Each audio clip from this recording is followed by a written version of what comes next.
பக்தி ஒளி நேயர்களுக்கு வணக்கம். கும்பராசி நேயர்களுக்கு குலதெய்வ வழிபாடு எப்படி இருக்கும்? என்ன மாதிரி வழிபாடுகள் பண்ணலாம்? எந்த தேதி, எந்த கிழமை, எந்த நேரம் தெரிஞ்சு வழிபாடு பண்ணலாங்கிறங்க. கும்பராசிக்காரர்கள் ரொம்ப சீக்ரெட்டி, நிறைய விஷயங்கள் முன்னோர்களுடைய சாயல் நிறைய உங்களை ஒத்து போய் இருக்கும். எல்லாமே பழமைகள் எல்லாமே ஓகே. உங்களுக்குள்ள குலதெய்வம் பாத்தீங்கன்னா எல்லாமே புதுமை, புதுவிதமான விஷயங்கள்.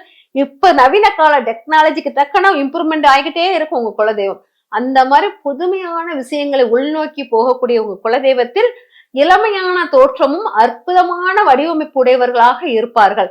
உங்களுடைய குலதெய்வம் பூஞ்சோலைகள் நிறைந்த இடத்தில் அமைவதாக இருக்கும்.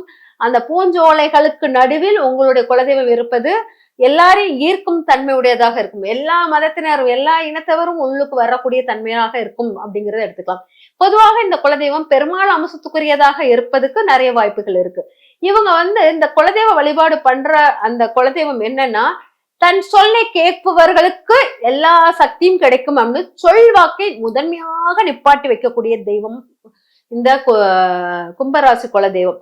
கும்பராசியில் பாத்தீங்கன்னா ரொம்ப எக்ஸ்ட்ராகுலர் ஆக்டிவிட்டிஸ் நிறைந்த பெண் குழந்தைங்கள் பிறப்பாங்க. அதே மாதிரி கும்பராசிக்காரர்களுக்கு குலதெய்வமும் நிறைய ரொம்ப துடிப்பா ரொம்ப எனர்ஜெட்டிக்கா இருக்கிற மாதிரி இருக்கும். அதே போல் பாத்தீங்கன்னா கும்பராசிக்காரர்கள் மரங்கள் செடிகள் இருக்கிற சூழ்ந்து இருக்கும் இடத்தில் அந்த குலதெய்வம் அமைஞ்சது போல் இருக்கும். நிழல்களின் தாக்கங்கள் நிறைய இருக்கும் அந்த குலதெய்வத்துக்கு அருகில் அப்படிங்கிறத எடுத்துக்கலாம். அதே போல் இந்த குலதெய்வம் பெருமாள் அம்சத்துக்குரியதாக இருந்தாலும் கொஞ்சம் ஆக்ரோசத்தன்மையாக இருக்கும் அப்படிங்கிறத எடுத்துக்கலாம். இந்த குலதெய்வத்தை நம்ம வழிபட வேண்டிய நாள் கணக்குகளை தெரிஞ்சுக்கிட்டா இன்னும் நல்லா இருக்கும் அப்படிங்கிறது. இந்த குலதெய்வத்தை நம்ம வணங்க வேண்டிய நாள் புதன்கிழமை வணங்குவது சிறப்பாக இருக்கும் அப்படிங்கிறது. புதன்கிழமை வணங்கணும். புதன்கிழமை வணங்குவது சரி. எந்த நேரத்தில் வணங்குவது அப்படின்னு பாத்தீங்கன்னா, புதன்கிழமை காலை பொழுதில் வணங்குவது மிக சிறப்பாக இருக்கும். காலையிலிருந்து ஒரு 11-12 மணிக்குள் நீங்க வணங்கிட்டு உச்சி பொழுது வருவதற்குள் வணங்கிட்டீங்கன்னா சிறப்பாக இருக்கும் அப்படிங்கிறத எடுத்துக்கலாம். அதனால புதன்கிழமை உச்சி பொழுது வருவதற்குள் உங்க குலதெய்வ வழிபாடை எடுத்துக்கோங்க. அது முக்கியமான ஒன்றாக இருக்கிறது. அதே போல் குலதெய்வத்திற்கு நிறைய பயிர்கள், பச்சை பயிறு, அந்த பயிர் வகைகள் தானமா கொடுக்கறது, அந்த மாதிரி கொலக்கட்டை பிடிச்சு கொடுக்கறது, இதெல்லாம் குலதெய்வத்துக்கு முக்கிய பங்காக இருக்கும் அப்படிங்கிறத எடுத்துக்கலாம். ஏன்னா கையால் உருவாக்கக்கூடிய உணவுகளை இங்க கையில பிடிச்சு அவிக்கிறது, பிடிக்கொலக்கட்டை அப்படிம்பாங்க அந்த கொலக்கட்டை. அதுக்கப்புறம் பயிர் வகைகள் இதெல்லாமே முளை கட்டிய, அதாவது ஜீவசக்தியை உருவாக்கக்கூடிய பயிர் வகைகளை எல்லாம் உணவாக படைப்பது மிக சிறந்ததாக இருக்கும் அப்படிங்கிறது.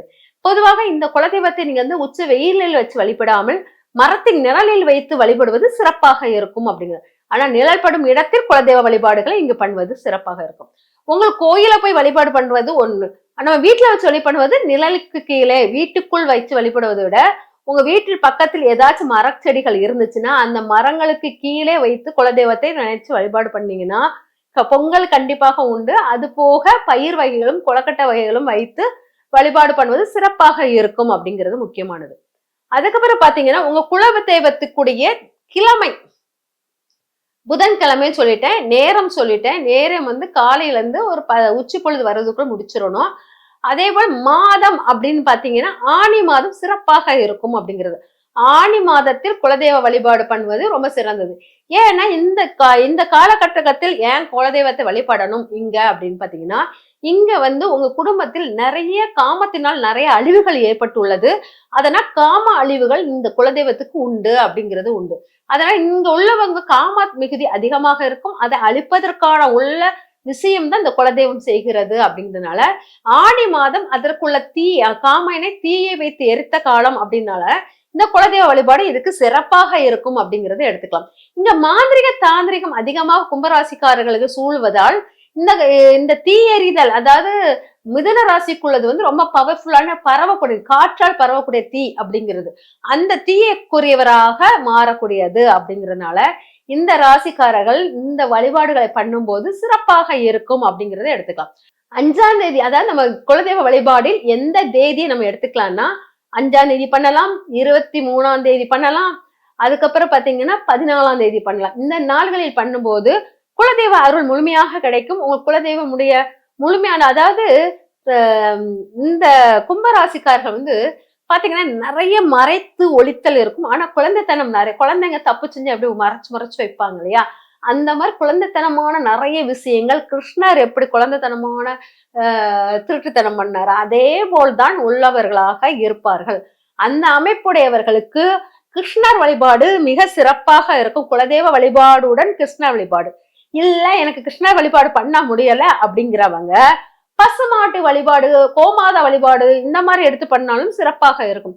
அதனால பசுமாடுகளுக்கு புல் வாங்கி கொடுக்கறது அந்த மாதிரி பண்ணும்போது எனக்கு குலதெய்வமே தெரியல அப்படிங்கிறவங்க இந்த மாதிரி பண்ணலாம்.